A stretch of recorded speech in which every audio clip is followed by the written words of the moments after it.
Hey guys, what's going on? It's Spunkify here for MMOBomb.com, and welcome back to the Free to Play Podcast, episode 71. We've got some great news for you today. I have a sneeze that is haunting the crap out of me right now, but that is a separate story. We've got two co-hosts. You know them, you love them, you want some more of them. Jason, Kevin, in that order.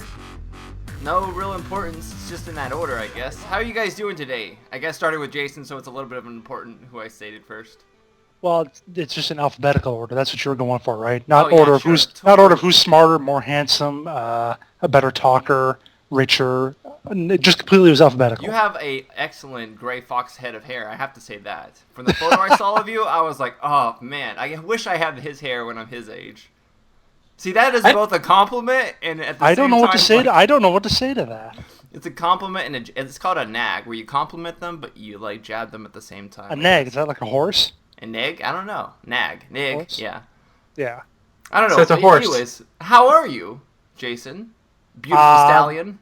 I was doing better until you told me I was old. And then a horse. No, you're the horse, remember? Oh, I'm the horse. Okay. Yeah. Nah.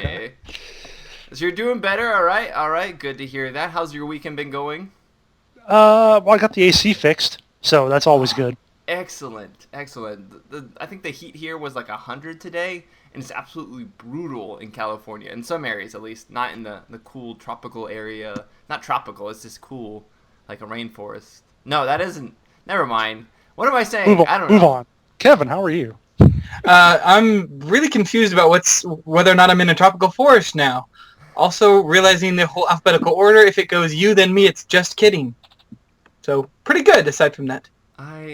What? Tropical forest? What was I thinking? I'm trying to think of like the sequoia forests as, big, I don't know. Cool areas, not tropical. Yeah. It's been a long day for us, guys, and I'm glad I'm getting this episode started off by showing I don't know my geographical locations. But we've got some news for you. A lot of things, several things that have sort of incurred the wrath of many MMO bombers on our homepage, dealing with a recent member zone that talks about League of Legends. And we've also got some new updates for Warframe, some news about a brand new RTS, which I know a lot of you were, oh my god, here it comes. Nope, it's not coming. Nope.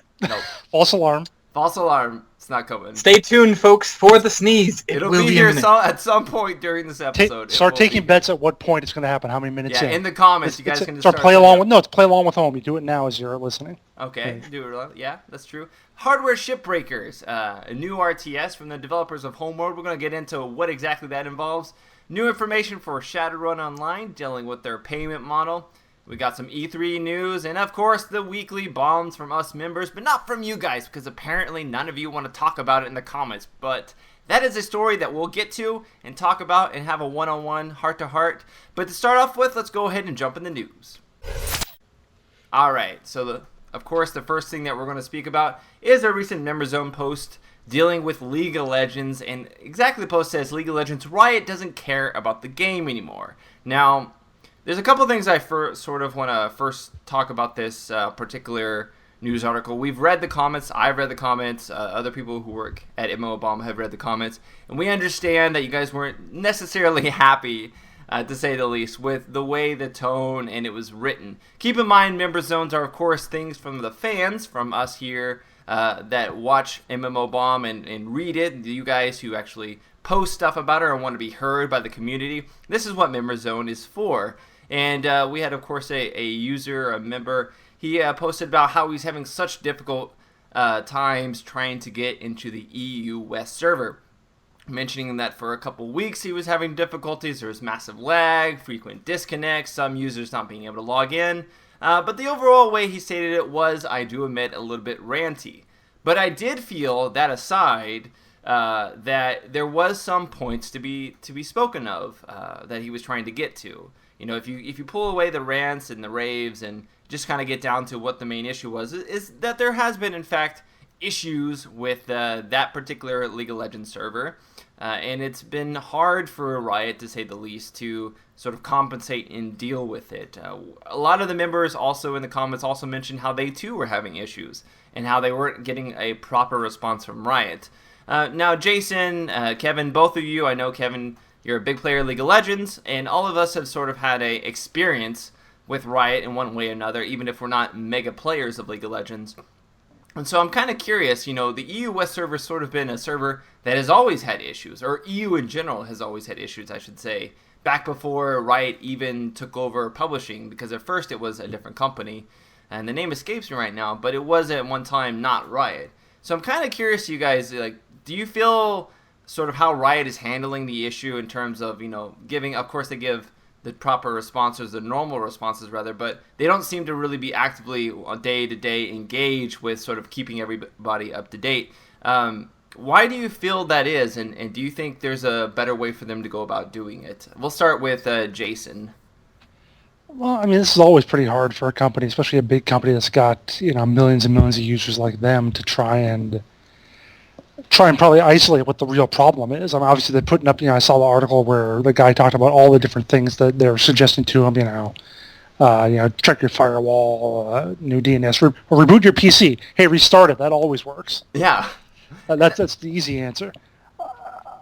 We don't have a concept of what goes into running this kind of stuff.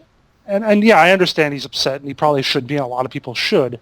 I'm not saying just let them live with it, and they'll fix it eventually. We'll be patient with them. People are going to get pissed off about it, no question. I just don't know that there's anything that you can do apart from the really obvious notion of if you don't like the service, you stop giving them money. That's what makes them be more likely to check into something than anything else. It's a hard situation all around. I mean, we just don't know exactly what the issue is. They might not even know exactly. They almost certainly don't know what the exact issue is, and they just gotta stick with it and hope that it somehow gets figured out. Yeah, I certainly agree with that. Kevin, what do you think?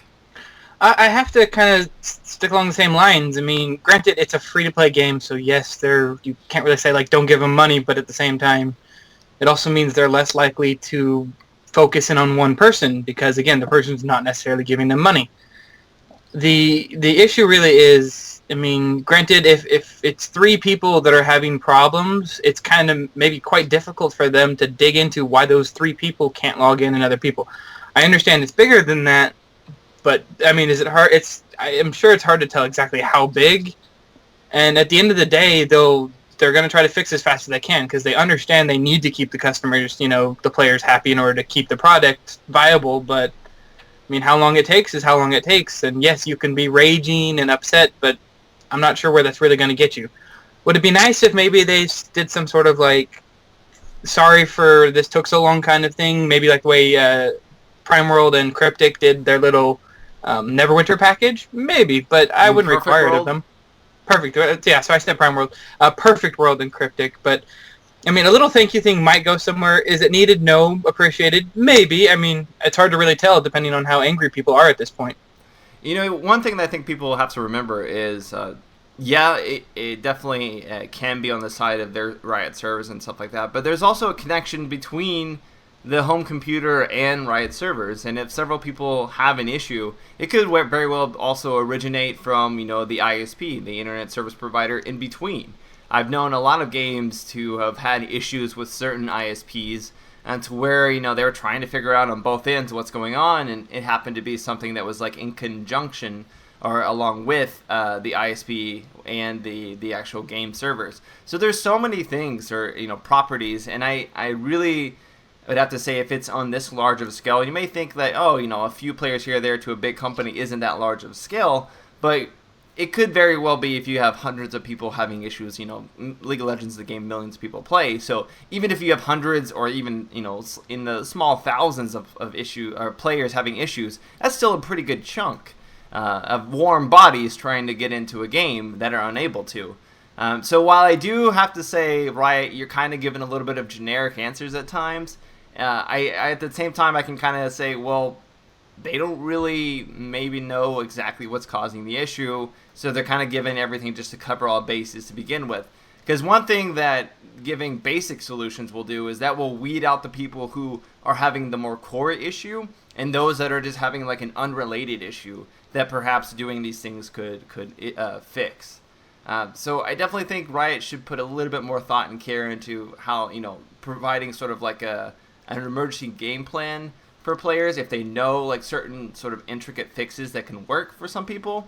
But at the same time, I do understand why they give out such generic responses at times. Yeah, I mean, he talks about his first contact with their customer support, which was in that very generic, you know, like when you call tech support and you get a guy who barely knows what he's talking about. Yeah. And that's the sort of thing I just, everybody does that practically. It's like, it's not the thing that you're investing your money in is training your tech support guys. You know, Riot spending most of their money on innovating and creating the game and so on. It's just and that's just the sort of thing that gets, you know, sent down to the guy who's making $8 an hour probably. Yeah.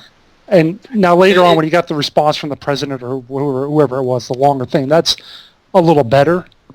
But you might, I don't know, I mean, I guess if you could try to figure a way to get something a little better with your base level, your street level customer service guys. I would argue that about $8 an hour is way more than the tech support's getting paid. No, well, it depends on if they're in America or in like India. Riots are in America. They are in America, and I believe they get paid something like $10.50 an hour or something like that. I know that because I applied to that position one time. Back when I did want to work. Apparently, they have high enough standards they didn't hire you. So no. It's hard to get into any position in a game company nowadays, even at the lowest position, especially a company like Riot, which has now a proven track record of making millions of players play their game. Maybe if I had applied back when the company was only, like 50 people or something like that. Sure. But I don't even think when it was 50 people they had a tech support. I'm pretty sure it was just the guy that was like watching the servers, picked up a phone line for every person that called in the office and says, who do you need to transfer to? Oh, you have a tech support issue? Okay. But yeah, hopefully everything works out for everybody in EU West that are having issues. Perhaps Riot can give them some sort of, we're sorry for your inconvenience package or prize like Neverwinter did. But I wish everyone the best who's having issues with that. You can always come over to North American servers, play with me, Spunkify. I play sometimes. And we'll see you there. So moving on to our secondary article here, talking about an update for Warframe. Warframe Update 8. It's kind of crazy. The game's been out of open beta for 8 weeks, and now they're on Update 8. It's almost like they have an update a week. But it's got its largest update yet. Now, have you guys really looked into Warframe or played it yet? Jason, Kevin, any of you? I was just about to, and when I got it all loaded on my computer, for some reason, it kept crashing every time I tried to start it. So I'm going to reinstall it and try to get it going, but not yet. Yeah, I guess is my answer. Not yet. And Jason? I've watched a few streams of it. It looks pretty interesting. I just haven't gotten around to taking the time to try it out myself. I guess so. Okay, so I'm the Warframe knowledge bank, I guess you could say. Warframe, it's basically space ninjas. That's what Warframe's about. It's just about hacking and slashing and shooting things and jumping and shooting. That's generally the whole encompassing deal.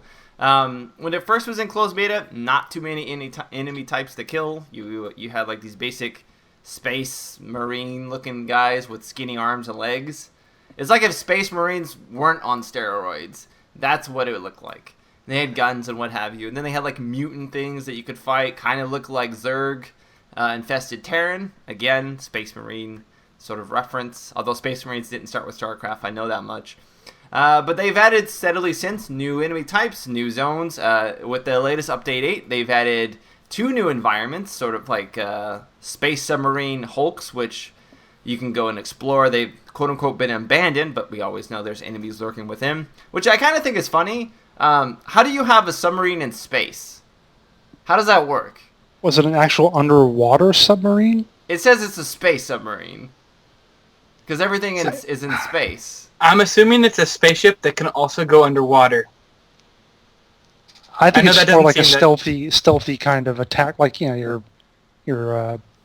what were they called? The German submarine, the U-boats. U-boats? It's just kind of a stealthy kind of thing that launches its space torpedoes or whatever. Space torpedoes. So when does this be photon? There'll be photon torpedoes. Mixing our genres. Yeah, there we go. Yeah, I guess it could be like a cloaky, basically just like a cloaky ship. But then it would just be a cloaky ship, not a submarine. I don't know how that works. But yeah, we have that, and there's also a sort of interdimensional or multi-dimensional, I guess, fortress area, which you basically have to craft or find or buy from the cash shop a key to gain access to. And I guess it's sort of like a loot pinion dungeon, whereby you go around shooting everything, and it all like spills its guts of credits and new gear and mods and what have you. That sounds kind of fun. It does actually. Just a pinata reference just sounds amazing. They really do need... Well, I mean, if you watch some of the enemies, when you shoot them, they do explode into particles. It's almost like confetti, you know? It's pretty close. I guess you could say it's like pinatas in space. Like ninjas in space. But one of the biggest parts of the update is the addition of clan dojos, whereby you can have an architect who creates a whole sort of base layout where you can go and meditate and, I guess, practice your sword stance skills, you know, be like Batman. And there's even some areas to duel and research new technologies. Now, I haven't actually played an MMO in a while that had sort of instance housing or clan housing or just housing in general. In fact, I've never played an MMO where I've done or made my own house. I strike that. I played MMOs where you can, but I've never made them myself. So, but this is sort of interesting that it integrates like the whole guild or clan into it. And I like the sort of fact that you can research new technology added to your pool of arsenal or of whatever you want to call it, your weaponry that you have access to. I'm curious, Jason, Kevin, have you guys ever played an MMO where there was some sort of housing aspect that you played around with? You know, I was thinking of like City of Heroes. I think they had something like that in their bases. I got into a group kind of late when I was just getting out of the game, and I looked around their base a bit, and they had like a research station where they could make new enhancements. That what they were called, something like that. Mm-hmm. They had a bunch of different stuff in there, which some of them served different purposes, making in-game stuff like that. So that's kind of what I think of the most. And of course, speaking of superhero base, you know, flashing lasers and whatever all over the place, or whatever the kind of crazy high-tech stuff they had. But yeah, that's a close thing I'm thinking of. But in general, I almost think of something like the Foundry in Neverwinter. It's like if you can make something like that for dungeons, you should be able to make some sort of like modular thing to construct your housing base. That sort of thing should be doable in MMOs as well. Yeah, you actually make a really good point. I mean, if it's available for Foundries for, like you said, dungeons, they could just transport that over and make player housing for it as well. Give them the same tools, the same assets. You know, you can sit down in Neverwinter. And that'd be a great money sink. I mean, you want a new room, it's going to cost 500 gold or whatever. So true. The only question I think it brings up, and it's obviously still possible, just with obviously we see that they make plenty of dungeons and that the fact that dungeons are housed somewhere, but like. How do you access this house then? I mean, is it something you have to like create an instance that you queue up for kind of to just go to your house, or we're going to try to dedicate specific server space where? I mean, I know it's very doable. I mean, just to get a little bit off topic, it could always just depend on where you want to plot down your quote-unquote housing space. You know, if you want to do it in King's Landing or whatever that... I always call it King's Landing because it reminds me of Game of Thrones, but whatever that central hub is in Neverwinter... Protector's Enclave. Protector's Enclave. King's Landing is so much easier to remember. We can call it King's Landing. We'll call it King's Landing. If you plot it down there, then it would be like a specific, randomized door that would lead to your housing area. But if you plotted it in some other area, then it would be there as well. I mean, I don't think that's too much of an issue. But back to Warframe real quickly. In terms of what they give you in here, it doesn't seem like they give you too much. I mean, you get like a research area, and you get this area to duel people with, which is actually the first instance of PvP that's in the game, which we'll talk about in just a minute. But there's not too much else to it yet. Although it is an alpha, so there is more to add. And I was curious, I was wondering, what did you think they could possibly add to a game like Warframe in terms of the rooms? I mean, you have something for PvP, cool. You have something for crafting, what have you, cool. What else is there? Cosmetic? Yeah, I would guess some sort of cosmetic. What if you could have something like a replay, like a movie theater kind of place where you could view replays of missions? That would be really awesome, actually. Or maybe a lore library, something that expands more upon the story in the universe, give you a chance to kind of dive in and whether it's stuff you've already come across or just to give you a better understanding of the game you're playing. Well, this is a space MMO, really, so it's going to have to be like holodecks or something like that. Well, yeah, but you know what I understand. Libraries are things of the past. Well, it could be like the holocubes, holocrons in Star Wars. It's a digital library of some sort. A digital How it's transmitted doesn't matter. DVDs, MP3s, something like that. Yeah. Yeah, they're still using Blu-rays in space. They got because floppy disks out there just floating in space past them, like, picking them up. All right, let's watch this. Holocron. 8-track tapes. Yeah, we can run those 8-tracks. We got the technology. No, it's beta. Sorry. It's beta, that's right. So I'm curious. Warframe has primarily been a PvE game. And so now they're introducing like the first instance of PvP, which is just duels, right? But it's still like the basics of it. And there's been sort of like a debate whether or not Warframe needs more PvP. I, for one, don't think it does. I think it does a good job of kind of being like Left 4 Dead, but with space ninjas. And Left 4 Dead does have PvP in it, but I never thought it was like an integral part. I thought always the campaign was a primary focus. So I'm kind of curious, how would they implement PvP in this game if they were to expand upon not just having duels, but actually having legitimate PvP versus, player versus player, not just, I'm going to duel you right here and show off in front of my clanmates. Well, they already have the levels. They got, areas designed up. So, I mean, it's not that hard, I would think, to make, areas which maybe in some way symmetrical, so that you each start in your own area and then have some sort of, whatever goals are, simple as deathmatch or, doing some point capture or capture the flag or whatever. I mean, that would seem to fit in pretty well. The thing you really want to worry about, though, is since you're trying, I mean, they've obviously tried to make it a PvE game. The abilities in there are geared for that. The problem is when you try to introduce PvP into that, if you're not really ready for it, you're going to have some sort of issues where one skill that's great in PvE is just massively overpowered in PvP. Yeah, exactly. Or vice versa even. So then the PvPers whine, the PvE stuff doesn't... PvPers whine that their powers don't work as well. Or the PvE players whine something new comes in and it's good for the PvP, it's not good for them. It's a debate that you can try for it, you can try to solve it, but if you just don't think you have the resources or you don't have the desire to muck up your game like that, maybe you're better off just not doing it. I'd be interested to know how well the PvP duels actually work right now, because, I mean, it is basically a chance for them to test this PvP, skill balance in a sense that it's not going to piss everyone off right off the bat. I mean, if it works out, it seems balanced and everything, yeah, then it's somewhere where if they feel like they want to or need to, they can add. But, I mean, from what I've heard, pretty much everyone who plays the game has the same idea as you, Spunk, right? It's just, we don't really need PvP. This is kind of nice to have this, but keep it how it is. Yeah, they mentioned that, the developers mentioned that they were going to be adding leaderboards to PvP 1v1. So there is going to be some kind of tracking system added at some point. But anytime I think you add any kind of competitive tracking is when people start getting miffed about balance and what have you. So I'm kind of curious to see what will be the community's attitude towards leaderboards, if they'll sort of just dismiss it because, the suits aren't balanced for that. And they'll be like, well, of course, the Loki Warframe or something like that. Loki's just the only one I can think of right now. Of course, that one will be, top dog, etc., because it's blah, blah, blah, blah, and has this and that. So we'll see how serious people take that in the future. My idea for PvP that I actually think would work pretty well for Warframe would center kind of around the versus mode that's in Left 4 Dead, whereby the enemy team doesn't even play as Warframes. They play as like special quote-unquote infected or enemies, so that yes, they are strong, they are weaker rather, 1v1 versus the Warframes. But if players sort of work together, because remember, Warframe players are supposed to work together, just like Left 4 Dead players are supposed to work together.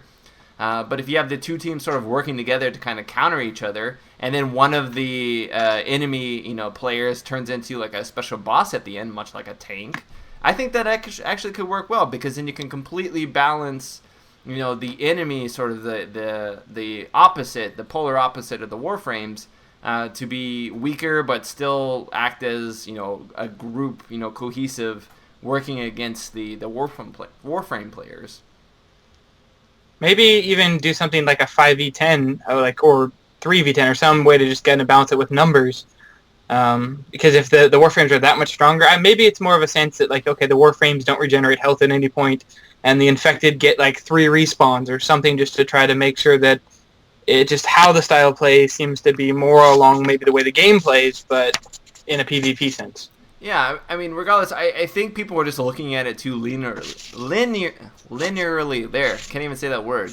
And they're just looking at it too much for like a one plane. You know, it's Warframe versus Warframe. You add in different enemies as the other players, and suddenly you've got yourself a different game mode that doesn't rely on having to just balance Warframes themselves. And it could obviously not be a competitive mode, but more of just like a casual PvP mode that I think players would enjoy, because you still could build your Warframe for PvP and have that rush of PvP.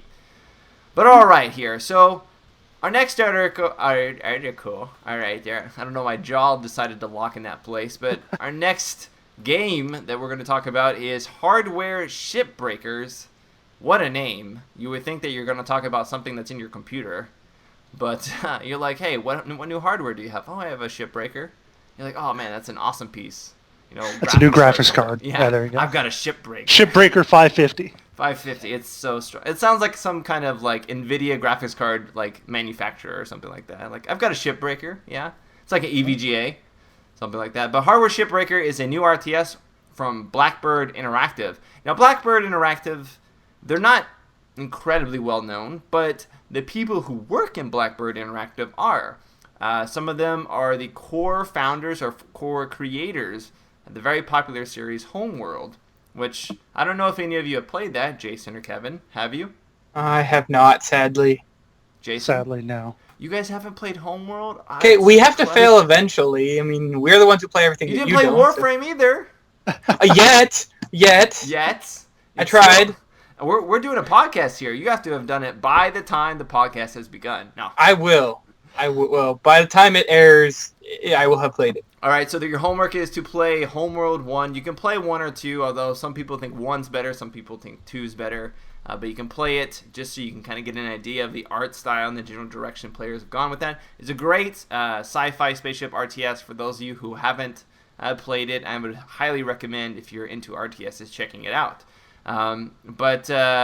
So they are, of course, making Hardware Shipbreakers. It's basically, from the looks of it, not Homeworld on land, but it does retain some of the mood, and a lot of the sound effects from the trailer did have a Homeworld feel to it. Some of them even sounded like they were from Homeworld. That may have just been them sort of sharing assets or what have you, but it certainly set the mood, and it was kind of an interesting premise. You know, most RTS focus around you conquering the rest of the map, killing the enemy players, or collecting a certain amount of resources or what have you. This one focuses around sort of like survival, basically trying to salvage these ancient shipwrecks from space shipwrecks, I guess you could say, and trying to do that before other teams kind of encroach upon you and spill your guts across the desert sand floor. Yeah. Who wouldn't want to do that for a living? Sounds like an awesome job. You just get dust everywhere, sand everywhere. Sand everywhere. It'd be like going to the beach and just like rubbing your butt against the sand nonstop, all day, every day. I don't know if that's a lovely picture in my. Yeah, this is great. I don't know if that's quite the image, but that's what I thought of immediately. That's how much I want to do it, because it would be just invoking that image in my mind over and over. So, are you guys much of RTS players? Yeah. Yeah. Yeah. It's because one always been one of my favorites. Now I've done the StarCraft. My favorite still is one of those old Sid Meier ones, Alpha Centauri, because it was one that never really played the same. Even when I tried to set it up the same way every single time, it would always play out different for me. I don't know. I liked it. But yeah, I've played quite a few different RTSs, and I mean, there's a lot of similarities between pretty much most of them. So this idea of the survival thing is kind of refreshing. It's exciting to not have to just go kill everyone for once.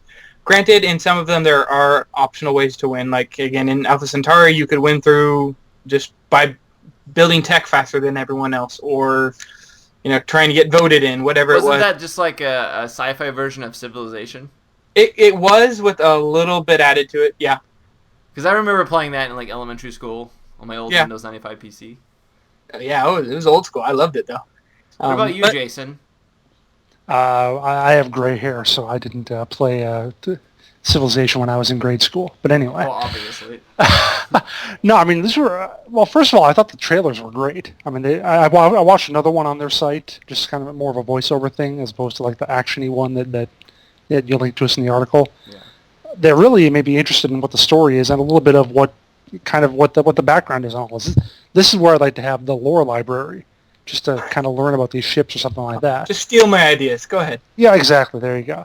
But yeah, I think what I thought about almost like a DayZ kind of feel to it, where you're kind of put out there, and you have maybe virtually nothing to start with. You got to go find this stuff and scavenge it to get enough to survive before the other guys kill you. And I hope it is more like that as opposed to just. I mean, the other thought I had is if it's like StarCraft, except instead of mining crystals and the gas or whatever, you just mine these starships, you get resources, and you move on. I mean, I hope it's a little more, like I said, a little more exploratory, a little more survival-like than just this is an analog for crystals in StarCraft. That's a really good point that I didn't think of. The fact that it would be pretty awesome if it was like a persistent world or map, where you had basically randomized placements of these resources. They did say persistent at one point in of the places on their site. I didn't quite get I wasn't quite sure how to interpret that, if it was like true persistent world like you're thinking of, but the word persistent was there. Well, yeah, because they can always have other ships crash down, if they at some point needed to so-called replenish. But I mean, yeah, that actually sounds like a wonderful idea. As long as the resources you gained were very limited and not long term, you'd have to continue to push and explore to find new places to survive. The way I kind of saw the game playing out is you would have like a squad or a team that started on the map. This is sort of like a traditional. I said, okay, if they take a traditional RTS route, it probably would play out where you would have your little squad, and you have to go explore a map. It would be a large map, and you would find these placements, and it's sort of like a race against the clock to find them, to harvest them before the enemy player, stumbles upon you or stumbles upon that specific wreck that you're going for. And so it's whoever can basically capture the most wrecks in a certain amount of time, or capture the most wrecks before they run out of wrecks on the map, or kill the enemy player while collecting wrecks. I felt like there was all these different sort of scenarios in that space, but that was more of like a traditional route. The one that you said, Jason, though, I think that would be really pretty cool if they could do that. Although it would be somewhat difficult to pull off if you're managing several groups of units persistently across an entire map. See, I'd almost rather that it's not persistent, but instead when you do play a game, it's like a random map every time. It's some sort of procedurally generated thing. Because it'd be less fun, I think, if it's like you're going to recognize, play StarCraft, you're like, oh, it's this map, the stuff is here, the stuff is there, my enemy is probably over there. I'd rather have it be where you have to explore and you really are going to go out into the wild and not know what's out there. Yeah, I certainly would agree that having randomized placements, I think that's what it gives. This isn't sort of like a locked-in area that you mine minerals. These are crashed spaceships, right? So they're supposed to be scattered throughout different, worlds, and you're not going to be on the same world every time, I believe. So that should give you the opportunity to say, even if it is the same world, it's placed in a different area, and the map layout's different because, quote-unquote, you're in a separate sort of region of that world. So let's just hope this closed beta gets here so we can stop speculating and start actually figuring it out. On a side note, speaking of the closed beta, some players were actually pretty upset about a couple things. I was reading some Reddit comments about the trailer, and some of them were really let down that it was free to play and that it didn't look like it was going to ship with a campaign. A lot of people really enjoy the campaign portions of RTSs. Obviously, StarCraft is a big campaign. It has a big campaign that players follow and talk about the lore along with the multiplayer aspect. Same goes with Warcraft, and Homeworld was the same way, where a lot of players really reminisced about the storyline that was in Homeworld and thought it was really great. So they were let down that Blackbird Interactive's newest RTS wasn't going to have a campaign, or looks like it won't have a campaign at launch at least. I'm curious for you guys. Does it matter if a multiplayer game like an RTS or some type of game where you have a campaign of some sort, any type of strategy game essentially, does it matter that it comes shipping with some kind of single player experience that isn't against bots or what have you, that it has some kind of cohesive story? Obviously it adds to it no matter what, but does it detract when certain games don't have it? I would think it's a good thing to have it for, if nothing else, kind of to fix the learning curve, because I know campaigns can act as tutorials just for it, because you're spending time with the characters, with the style of the game before you ever get on and start, playing against people. So, I mean, is it necessary? No. Would it be appreciated? Yes. I would always want to play it with, even if it's a minimal campaign, something that allows me to get to appreciate the story, get to appreciate how the game is played and the mechanics and all the nuances, maybe of some of the gameplay itself. Jason? I think it could, but again, if it's just something you have to to cut to get it out at a reasonable time, it's not that essential probably, and it's a little bit like what we talked about with Warframe, where it's like you already have the PvP part. If you want to do the PvE, you got to go through all these other hoops to get all that to work out and make sure that all comes out fine. So it makes a little sense that maybe you'd skip it for now and maybe put it in later if you get the chance. Well, I'd argue that RTSs they're some of the easiest games to make PvE for. Obviously, there's the time and the art assets that need to go into making PvE, but from a balance perspective, you can make PvE just like absolutely imbalanced as crap. Like, if you think about StarCraft 2, like, the units in StarCraft 2, when you play it in the single player versus the multiplayer, they're absolutely, like, OP. Like, no unit in StarCraft 2 is underpowered or like balanced when you play in the single player, because you can upgrade them to like explode or do like massive AoE damage or like slow units that they normally wouldn't slow. There's all this sort of extra sort of high-tech stuff that you can add to it, but it doesn't detract from the experience, in my personal opinion, because you're not playing for competitiveness. You're playing against AI, and that way maybe the AI can throw a lot more at you. Because you do have these souped-up units, and whereby normally it would be sort of like a struggle, and maybe even a boring struggle because you're playing against AI that may not be up to par with a human player, you still have fun because now you have these like really crazy imbalanced units that you can like play around with. So, a lot of different perspectives, a lot of good discussion, but we're going to switch gears and talk a little bit about a pen and paper RPG that's making its way into an MMO. Jason, since you're the silver-haired gray fox of the group, you may be very well aware of Shadowrun Online. It originally started out as a pen and paper and moved its way to a tabletop, I believe, and now it's making its way to several different PC games. Shadowrun, and then I think it's Shadowrun Returns, rather, and then Shadowrun Online. 2 separate games, 2 separate developers, I believe, same franchise. They have a few different things, yeah. Yes. Now, Jason, can you I know you wrote a little news piece about some recent news regarding Shadowrun Online's sort of payment model, and I thought maybe you could share a little bit of the details that you've sort of uncovered for it. Yeah, that's if I can figure them out yet. Yeah. We're still not sure. We're still not sure about that. We talked about this for a while. Yeah, I mean they have free to play, which is like you expect. Now, even if you pay money, you're still considered to be a free-to-play player in terms of a lot of your perks. You still have to, let's see, what is it? You still, not everything will drop for you in game. You still have some things you have to buy on the auction or the real money cash shop. You do get some bonuses to your various things. You get a little more influence in the storylines, whatever. Now, you can also, and you can even get, that even includes if you get a subscription. Now, if you're a campaign player, you do a one-time box purchase, and then you don't have to pay any fees again. It's like Guild Wars 2, for instance. That lets you have everything drop in game, and you get the permanent boosts on your cash and your loot and so on. So it's a little confusing at first. Saying even when you pay, you're still on the free-to-play model. They should probably give it a different name or something, like premium or preferred or something.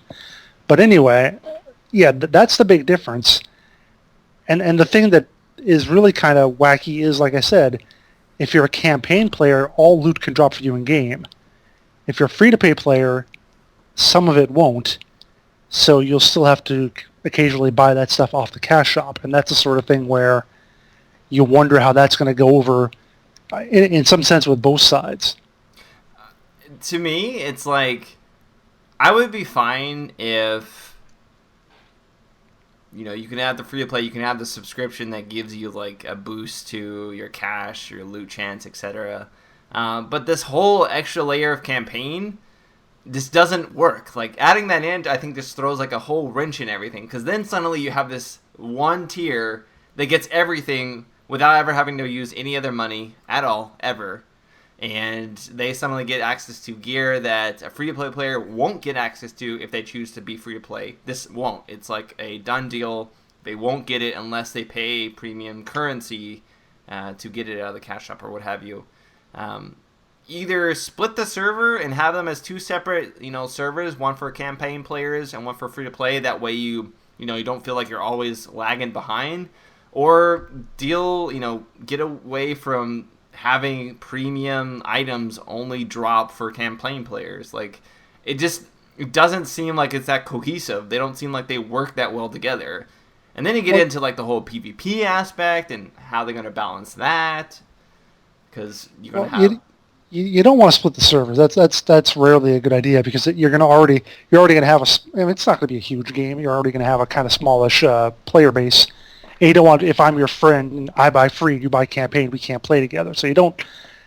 Yeah, that's probably not the best solution. Like you said, it probably is something like change how the loot is dropped or what kind of loot is dropped. I suggested making the stuff in the cash drop more cosmetic as opposed to stat affecting kind of things. Well, that would be the most obvious thing. Yeah. Yeah.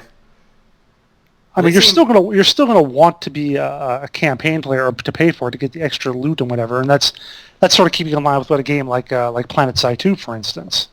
So, and you can find some other kind of perk or benefit to put in there as well, additional classes available or something like that. So if you really want it, you can have to pay for it. But yeah, this just, I think, provides too much confusion and probably will be a lot of consternation to players. I mean, if you read the news article on MMOBomb, it took us like 2 pages to describe this. Like, yeah, exactly. So much. Well, it came off their blog post, and it took them a 600-700 word blog post to explain it. So I think if you have to make like a whole blog post that like goes into all the differences and how this affects you and like that, you may be overthinking it a little. It's not like this hasn't been done before. I mean, there's countless MMOs we've seen out there that say, okay, here's a free player, here's a paid player, here's a subscription player. They have the list and they explain it very precisely. There's like, I could think probably half a dozen off the top of my head at least to do that, and it's like.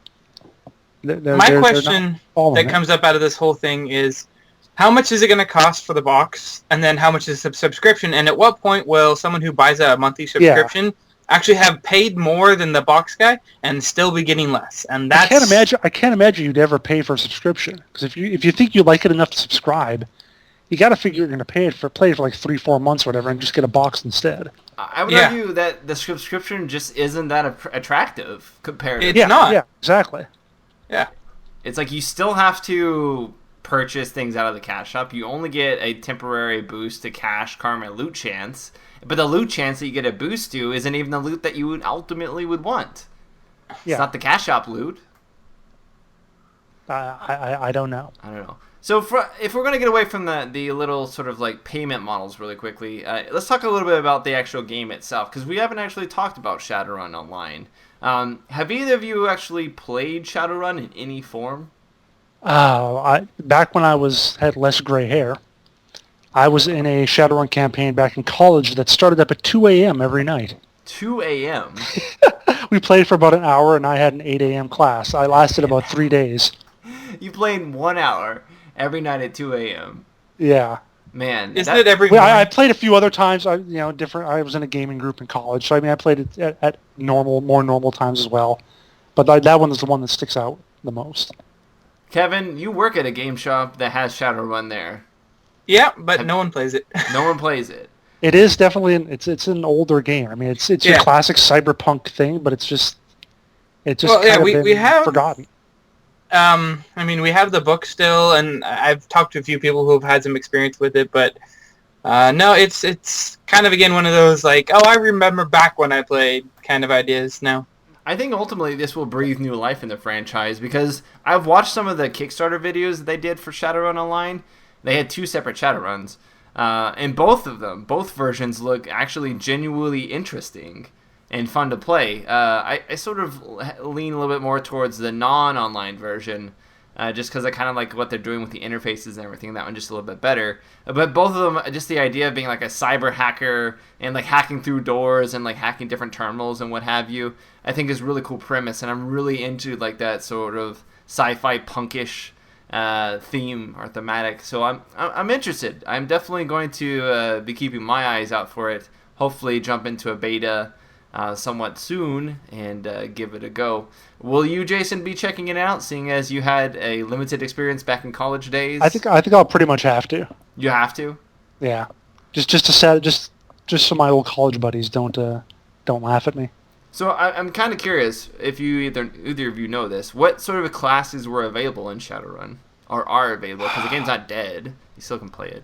No, I remember. I'm trying to remember if they were actually classes or if you just kind of bought. If it was just skill-based thing, like you just bought points. I mean, you could sort of specialize in being a decker. I think was what the hacker kind of class was.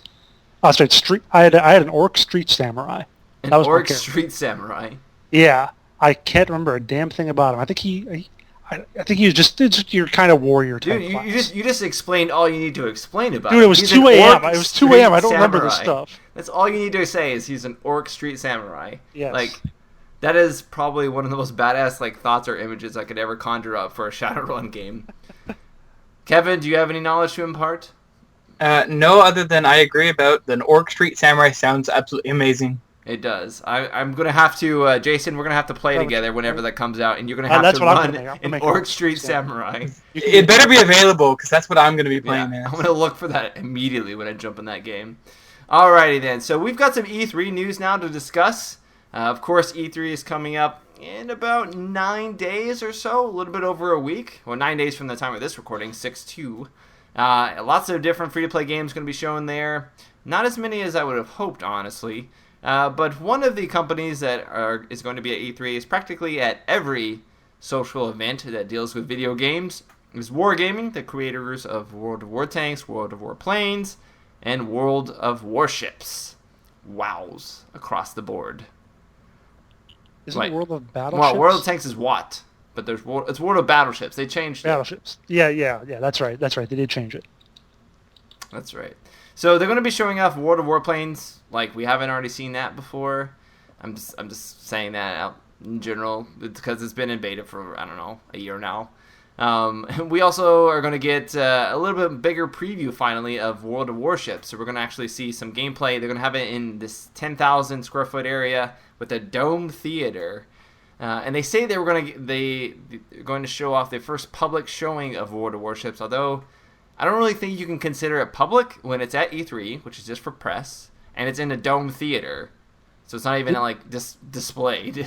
Didn't they say it's going to be playable for the first time, too? I just read the press release that said it was going to be public showing in a theater. If it's going to be playable, it'll be interesting, because I'm actually sort of wondering how they go about doing the whole control scheme and what have you. But we'll be reporting on it, so I guess we'll find out in about 9 or 10 days.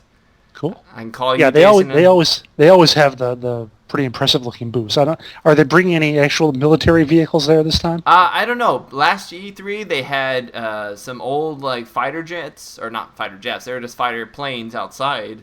And I think before that they brought a tank at one point. Yeah, they brought a tank. I want to see they got to bring a battleship. They're gonna have to bring They're gonna have to have a big tub and then a battleship inside of it. Fit that in the convention hall. Yeah.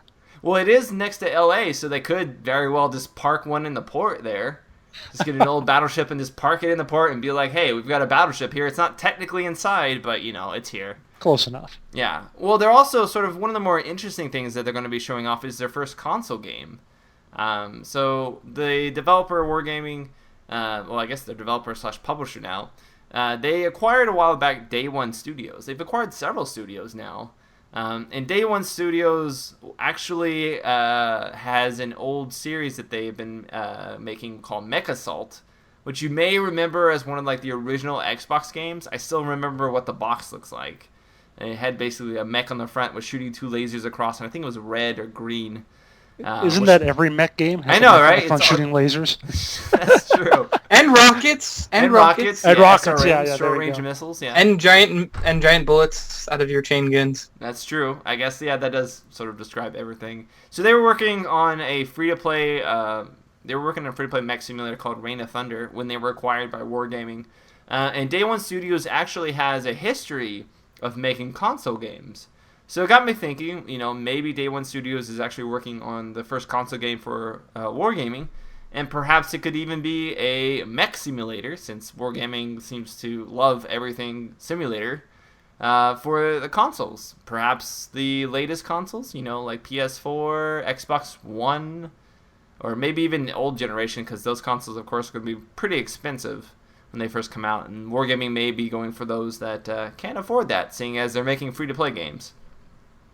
So I'm kind of curious. When I first heard about them doing a console game, that's what I thought it was just going to be, they're going to have World of Tanks on consoles or something like that. But when you bring that up, yeah, it makes me think that if they were going to just do something like that, they would have just, if they'd have just porting over World of Tanks or something, why wouldn't they have just said that? Or, that would have seemed pretty simple, as opposed to saying, hey, we're premiering our, did they say new console game? Yeah, it said their first, they said that their first console game, ever console title was the exact wording. Okay, so that might still be just a port of World of Tanks or something, but yeah, when you bring that up, with them acquiring day one, it brings a whole new thought to the notion it's going to be brand new. Keep in mind, War Thunder, which is, I guess, sort of Wargaming's competitor in the airspace market, has already announced that they're getting ported over to the PS4. So it could be like Warplanes or World of Tanks for the PS4 or for the Xbox One. You're very right, Jason. It could do that. But I'm going to put my thumb on the fact that it may be a whole new title. I think that is sort of Wargaming's bid. It seems like they've been trying to really branch out and cover new bases. I mean, didn't they just recently acquire gas-powered games as well? Makers of Age of Empires Online. They had that Wildman, I believe, which was a failed Kickstarter. They certainly had different sort of series that they were making for a while. And so it definitely seems like Wargaming wants to get away, in my opinion, from their sort of just simulate everything and branch out into other sort of spectrums. Kevin, what's your bid? What do you think? I'm going to go with new game as well. The fact that they've acquire new developers. You don't just get that if you're going to work on the same old stuff. I think that means you're pushing in a new direction and you want to, bring new material to it. So that's where I'm going to put my money in. You realize what's happening, don't you? No. Russia is taking over game development in the U.S. Well, if they do a good job, who's to blame? It's like the Cold War all over again. No, I'm just kidding. But we win this time because we get better games. Yes, we do. Although they may be slightly pay to win. A lot of people have sort of had issue with Wargaming's payment models in the past. So we'll see. Wargaming may end up being like EA. Who knows? They start off on the light side of the Force and then they progressively go to the dark side. They're going to be like Anakin Skywalker. Well, hang on. EA, within the last week, has slightly redeemed themselves in my eyes. I said slightly. With Dawngate? Yes. I have to admit it, yes. You'll have to watch the first look impression video on MMOBomb.com if you haven't already. We have a new MOBA. I know it's a MOBA, but generally, if you like MOBAs, the idea of a MOBA, it's not bad. And I would highly recommend watching that video because I bring back our team from the brink of destruction and end up winning the game for us. It was all you. It was all me. It was all me. I don't know. I made some pretty impressive plays, but we did have a guy DC for like 10 minutes straight. So I thought it was over at that point. But yeah, go ahead and check it out, guys. I guarantee it'll be an interesting watch if you're into MOBAs or you just like hearing me commentate, I guess. Which I know that's all of two of you. So the dulcet tones of your harmonious voice. I know I have a nasally voice. It's okay. I'm going to get my nose fixed at some point, so I'll have a deeper, more meatier voice for you guys. Does fixing your nose change your voice? It does if you change the nasal passages. It does affect slightly your voice because it's the airway, it's the air going through them essentially. And that's your science update for today. Yes, there you go. So your random fact for today: adjusting your nasal passages will affect your voice slightly, but won't help you sneeze. But not as much as just ripping out some of your vocal cords. No, it will not help you sneeze. I think I've actually beaten it now. I don't think the sneeze is going to return. I think I've trumpeted, or triumphed. Right the first time. Triumph. We've triumphed over two. All right. I've trumpeted and triumphed over the sneeze. So, we're going to go ahead and move on to the weekly bombs. Alrighty, guys. So, weekly bombs, starting off with myself, I'm going to go ahead and give a bomb to Dragon's Prophet. The Pokemon-ish Dragon MMO that's not actually Pokemon-ish at all in the long run was released into open beta May 30th, just a couple days ago. And I don't know, from the comments I've seen, from how I looked at it in closed beta and what I looked into, how it's sort of progressed into open beta, it doesn't seem like they've really redeemed themselves. There's still a lot of localization errors. I hear that there's still some bugs, and it seems like people are getting nickeled and dimed at every turn. You know, people have sort of complained about Neverwinter's pay-to-win-ish aspects, but in Dragon's Prophet, in order for you to have more than 2 dragons on your person, you can have up to 6 dragons, 2 in a stable, 2 training, and then 2 on your person. But to have more than 2 on your person, the only way you can get more slots is by paying for them. So you can only have 2, and you know, I'm like, well, if you're going to be any kind of serious MMORPG player, you're going to have more than 2 slots, because you're going to need, you know, a dragon for this scenario, a dragon for that scenario, a dragon for this raid, a dragon for that raid. You know, if dragons are supposed to be like that big of an influence on the game, then you're going to need multiple of them. And apparently there's other sort of like expanding of inventory. They restrict you a lot on those areas. So I'm just really disappointed in, you know, how they've sort of taken away a lot of liberties for players. I didn't expect the MMO to be like God's gift to Earth or anything. Don't get me wrong. I expected it to be like a decent or moderate MMORPG. But they seem to have really sort of just piled it on with the negativities, with, you know, having these issues with the, you know, localization, and then all of the payment sort of options. And then there's the whole thing whether or not it actually has 300 dragon types. Have you guys actually looked into Dragon's Prophet at all since we last spoke about it? If you haven't, I don't blame you. A little bit. Yeah, I did a little bit in the closed beta. I haven't gotten into it yet since the open beta started. Yeah, no, I after we talked, I went and just looked to see about reviews from other people who are playing, and everyone just kept saying even more and more. I was like, you know what, I'm kind of over it. I already had my issues with it when I was on, so I think I'm done. I think this one is going to have an early grave, unless Sony really sort of steps it up and does something. Sony and Infernum, I should say, both of the companies, because it is published in 2 separate areas by 2 separate companies. That's the thing that happens with a lot of Sony games, though, is they bring over stuff. You know, the stuff they make themselves is usually not too bad, but then they bring over stuff, and it's, you know, it's not there. No. I feel like their localization team is not up to the same quality as their development teams are. They're not. I mean, the localization team can't affect what's in the cash shop. It's supposedly, I would imagine that Infernum is more involved in that sort of thing. Well, okay, so Infernum is not the developer. Infernum is the EU publisher. RuneWaker is the developer. And so Infernum and Sony both have separate cash shops, but it seems like they both charge for the same thing. So I don't know if they just kind of got together and they're like, yeah, this is we're going to do it. They kind of had a powwow or something, or if it's sort of a deal that they had with RuneWaker and how they were going to publish the game. So I'm actually not even sure how much is restricted in comparison between North America and Europe. But it seemed like they were getting the same patches and the same updates, and, you know, in terms of like what they were fixing. So I thought maybe they were in some way communicating with each other, seeing as they released at the same time in both regions. Okay, question for you then: which has the worst free-to-play model, Dragon's Prophet or SWTOR? I'm still gonna go with SWTOR. Okay. Still gonna go with SWTOR. That still is the reigning champ for the worst payment model ever. We should have top 10 for the worst payment models ever. I need to go ahead and write that down. There you go. Write it down. We need to get that out. All right, Kevin, what is your A-bomb da bomb? I have a small da bomb for our free-to-play cast community. Now I say small because of the fact that something they're not doing a good job of, you will discuss momentarily. But what I was incredibly impressed with was last episode I mentioned I did not have a Dota 2 key. And instead of the holy crap, you guys, everyone like trashing me for the fact that I didn't have it, I was offered it by quite a few people, and I was rather impressed that they would actually care enough to even offer me a key. Granted, I know they can give it to me for free, but they don't have to. And yeah, I'd actually like to say thank you to all of them for it, as much as I didn't actually need to get one from any of them, because one of my friends, as soon as he found out I didn't have one, was like, "Oh, here." So, but thanks, guys. It means a lot that I actually matter. And now I get a key. Woohoo! And now Dota 2 has one new newbie. Yeah, Fresh and meat. I'm slowly learning. I will say that I think the League experience has helped me learn some of the roles and stuff better. It's just the items and some of the gameplay I'm still figuring out. You'll be surprised if you spend some time in Dota 2 and then go back to League of Legends. I actually found when I went back to League of Legends after Dota 2 for a while that I performed better. I think it's because Dota has you be a little bit more aggressive when you do actually plan on fighting and what have you. But I have noticed my League of Legends play improve since coming back from Dota 2. Well, as a jungler, that sounds awesome. So cool. There you go. All right, Jason, what is your bomb A bomb?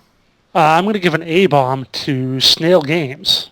Really? Because they had some layoffs in the Age of Wushu, or in their U.S. office this week, and it's just the typical, the game came out, so now we need to fire everybody, and it's just, I just can't figure that out. I mean, are you that badly managed? And it's not Snail Games in particular, because a lot of companies do this, but it's like Tryon did that. After Defiance. Yeah, right after Defiance. Yeah, same thing there. It's like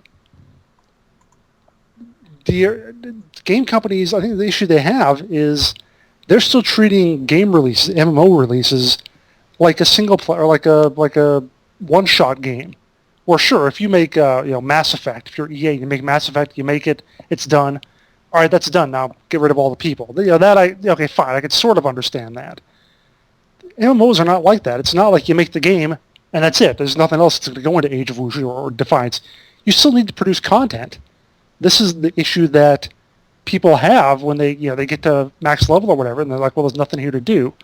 That's because you laid off all of your development team, or you laid off your customer service guys or whatever. That's why League of Legends EU has terrible customer service or whatever. So it's like, stop treating it like it's a one-off project. It's a continuing item. It's not something you just do and then throw away the tools when you're done with the job. And I think that's partly because we've seen MMOs, of course, cost millions of dollars to create and manage.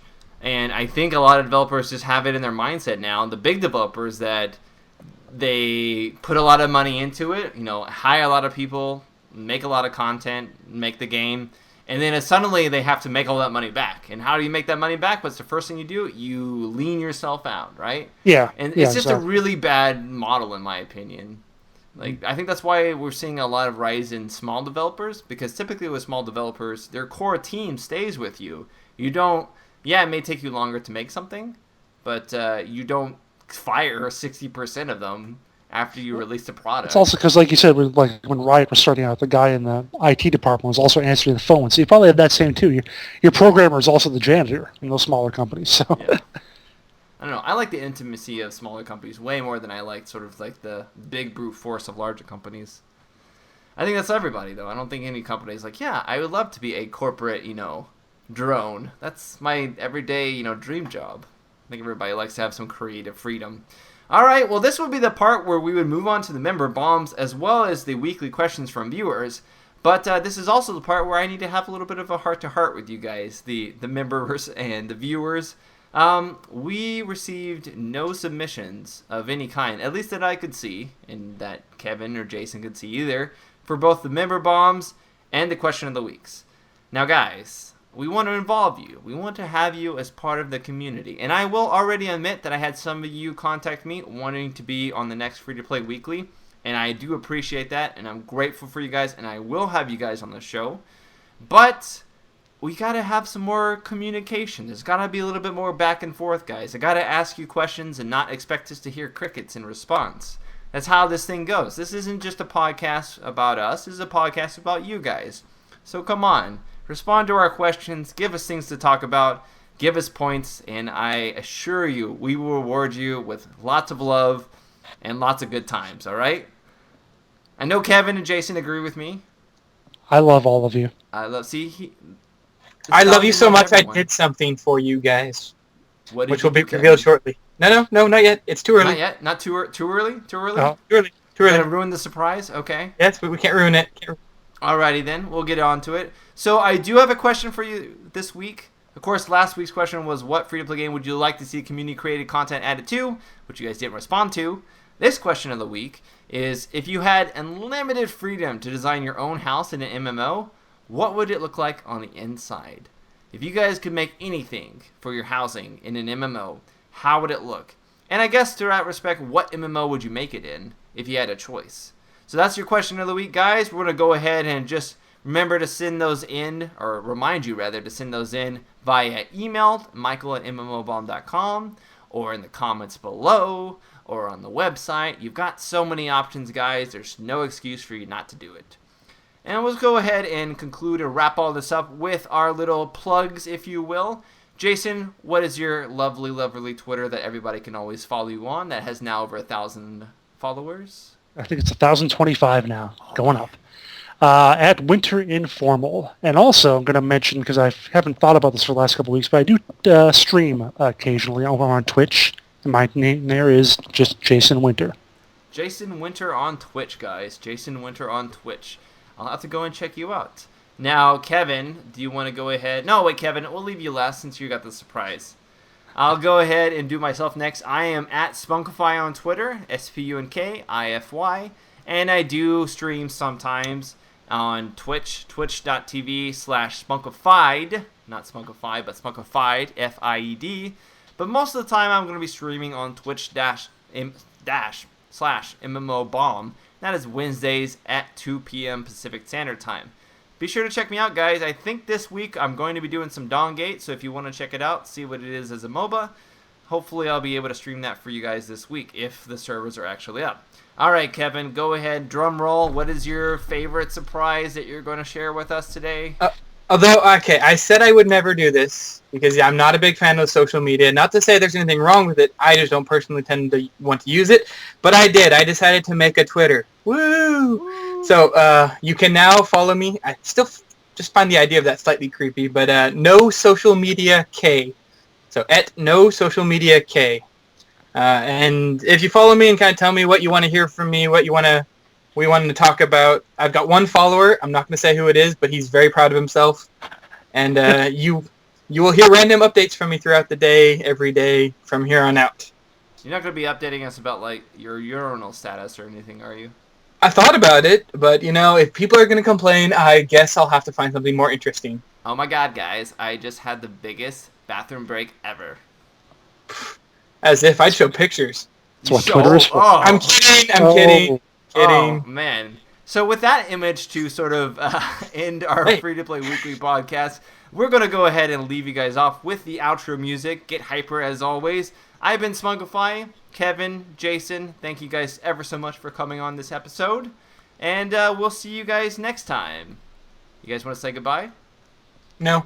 No? I do, because I love all of you. What? What, Kevin? I don't want them to leave. I don't want them to leave. Oh, but they have to leave. They have to go now. They have to go follow you on Twitter.